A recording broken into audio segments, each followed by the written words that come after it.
सिंध जी तारीख़ ते तहक़ीक़ जे सिलसिले में आउं सिंधी दोस्तनि साथियुनि भाउरनि ऐं भेनरुनि सां मुखातिबु आहियां। जिन बि दोस्तनि अञा सूदो असांजो चैनल सब्सक्राइब न कयो उन्हनि खे ॿीहर गुज़ारिश आहे त असांजे चैनल खे सब्सक्राइब कनि। सिंध जी तारीख़, जाग्राफ़ी, तहज़ीब ऐं सक़ाफ़त बाबति वीडियोज़ खे पंहिंजनि दोस्तनि सां शेयर कनि जीअं असांजी हीअ ॻाल्हि ॿोल वधि खां वधि साथियुनि ताईं पहुची सघे। पाण सिंध जे नागनि मकाननि, ढंढुनि ढोरनि, दरिया, जबलनि जी तारीख़ बाबति, जी अहमियत बाबति अव्हां खे आगाह कंदा रहिया आहियूं। इन ई सिलसिले में अॼु पाण हिकिड़ी अहम ढंढ आहे, उन बाबति तव्हां सां ॻाल्हि ॿोल कंदासीं। हिन ढंढ जी तमामु वॾी तारीख़ी हैसियत आहे, उहा आहे बकार ढंढ। मुखी सागर ज़िले में जेका मुखी जे ढंढुनि जो सिलसिलो आहे, उन मां हिकु ढंढ बकार ढंढ आहे जेका इंतिहाई अहमियत जोगी आहे ऐं हुनजी तमामु वॾी अहमियत आहे।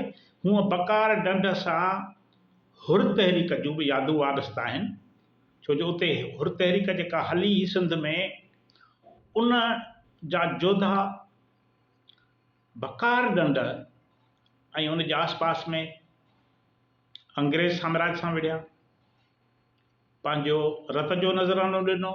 ही ढंढूं ऐं ढोरा सिंध जे माण्हुनि जे क़ुर्बानियुनि जा गवाह आहिनि।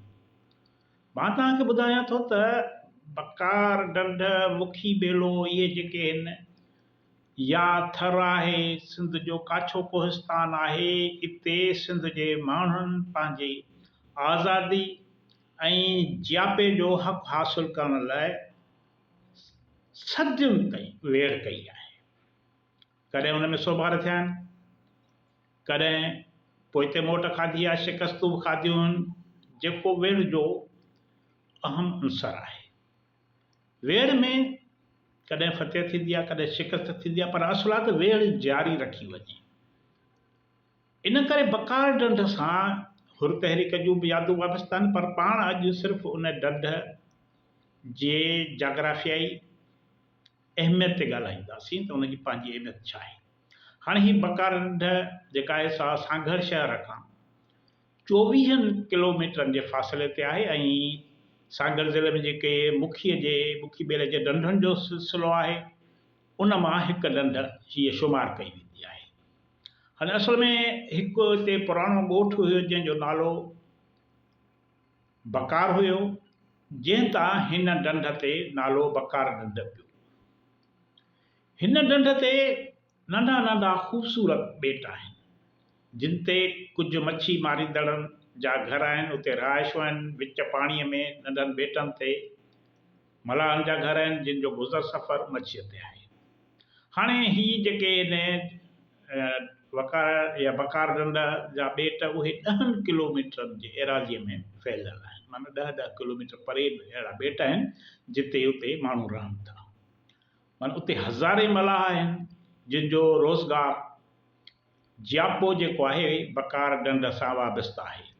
हू उते माल जो चारो हुननि खे मिले थो, उते ढंढ ते पखी अचनि था ऐं ख़ासि करे नीरगी आहे, आड़ियूं आहिनि, अरबी आहे, मुख़्तलिफ़ क़िस्म जा पखी ऐं उते जानवर आहिनि।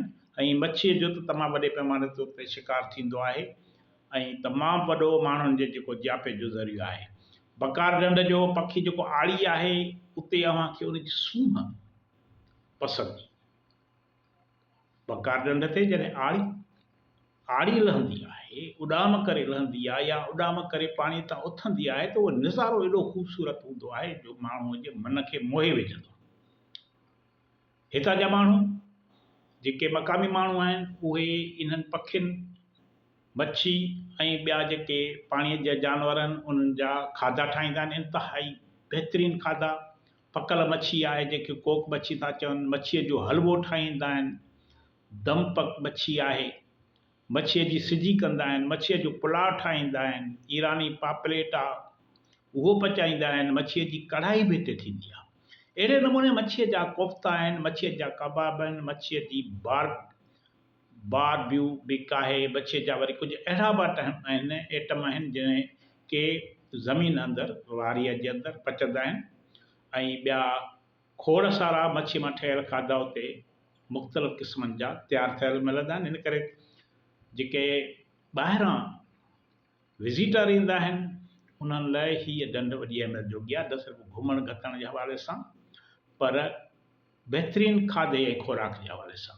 हीअ ढंढ मुखीअ जे समूरनि ढंढुनि में निमायान आहे, पर ईअं चइजे त मुखीअ जे समूरनि ढंढुनि जी दिलि बकार ढंढ आहे। मुखीअ जे ढंढुनि में मच्छीअ जे वापार जे हवाले सां बि हिन जी वॾी अहमियत आहे ऐं चवंदा आहिनि त मुखीअ खां वधीक बकार ढंढ जी मच्छी तमामु ज़ाइक़े लज़त वारी हूंदी आहे।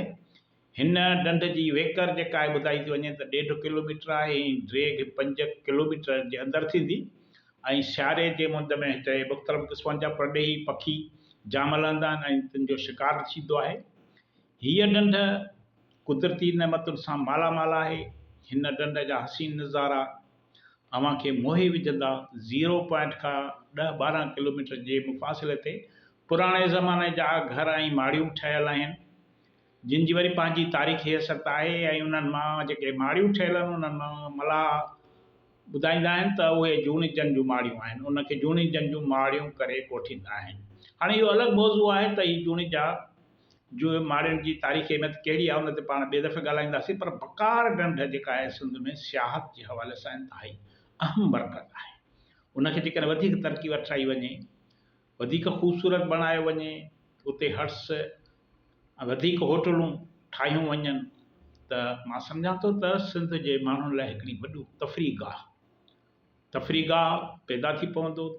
हिन वक़्तु बि तफ़री गाह आहे पर मतिलबु उनखे उहा अहमियत मिलणु घुरिजे जेका इहा ढंढ लहिणी थी।